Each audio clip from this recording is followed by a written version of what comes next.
Let me thank the entire university community, from the founder, Chief Kola-Daisi, my father, and Professor Adeni Olatubosu for inviting me to this event. As we all probably now know, the lecture will address quote, life, faith, and society choosing a path. And I would leave the guest lecturer to feed us with what I expect to be a diet of immense nourishment. But I would like to speak a little about who we gather to honor. My late aunt, Raji Sherifat Agbeke Kola-Daisi, now of most blessed memory, and for whom we continue to pray that Almighty Allah will keep in the very best part of paradise. You don't say amen? I thought that my interventions today should simply reflect on the names of my aunt, Agbeke Sherifat Kola-Daisi. Her Arabic name, Sherifat, means treasure, and it only begins to describe her essence. The name that really does her eminent justice is Agbeke. But unfortunately, the English language is bereft of the prose and the poetry that characterizes the Yoruba language. And I regret the English language is unsuitable to really translate the meaning of Agbeke.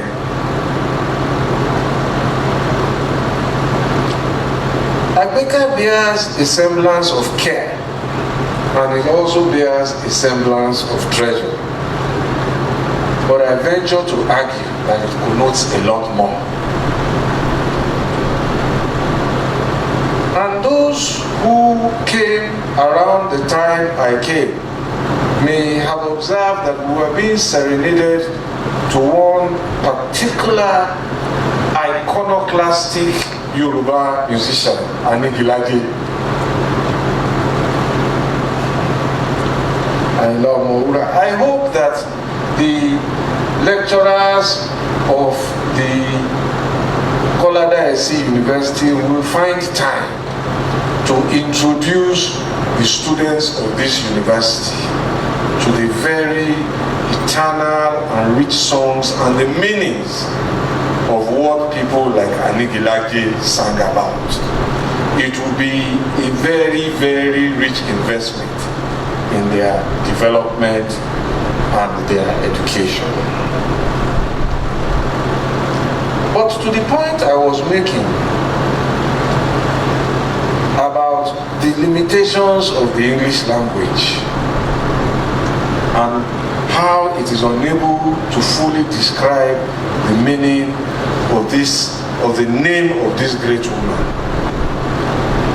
A friend of mine, interestingly, from the eastern part of Nigeria, once said to me, BRF, what is the English translation of Emini Koto?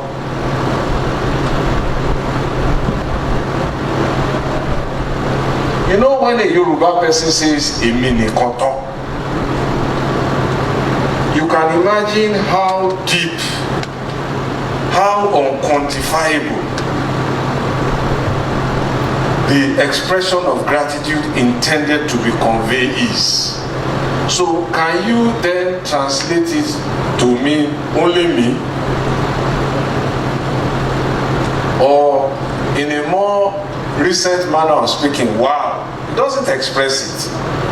And so I will leave the literary authors of Kola-Daisi University a challenge to find the words in English that best express a mini cotton, or much more suitably, Agbeke. nobody really appreciates how truly the name Agbeke reflects the essence and the need to pamper, to adore, to celebrate, and to eulogize. Nobody perhaps appreciates that better than Chief Kola-Daisi himself, who has honored and celebrated his wife in life and in death.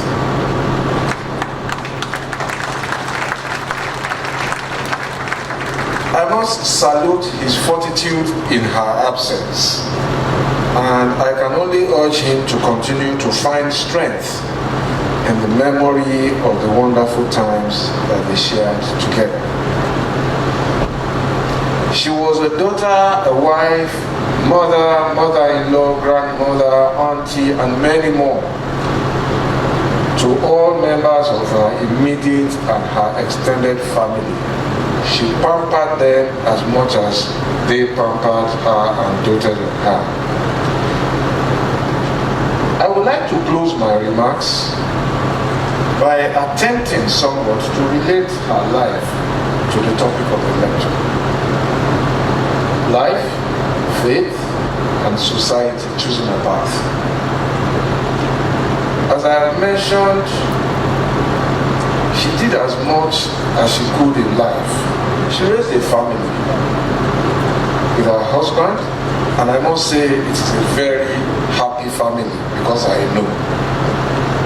And she discharged her responsibilities to her extended family, especially the animal shells and the Fashola sites, and I bear testimony of that discharge. She was also a person of very deep faith, and to the very end, her faith was unshaken. It is interesting that I remain humbled by her dedication to prayer. In 8 years that I served as governor, it is hard to remember one night that she would not call me just to pray for me. Over 8 years. Such dedication is very difficult to express. And on the night that we didn't pray together, it was not because she didn't call, it was because I didn't pick the call. Such was her dedication to faith, to the power of prayers. As for her role in society, we have already heard here that she was the chief architect of this project. She was the stabilizer. And when she turned 70, I happened to be there, and some of the remarks I made there only bear repetition. That she was a woman whose contribution to nation building and commitment to the welfare of mankind and women folk are appreciated by all and sundry. Ladies and gentlemen, I offer these remarks in honor of the blessed memory of Raji Sherifat Agbeke Kola-Daisi as a starter for this annual lecture series.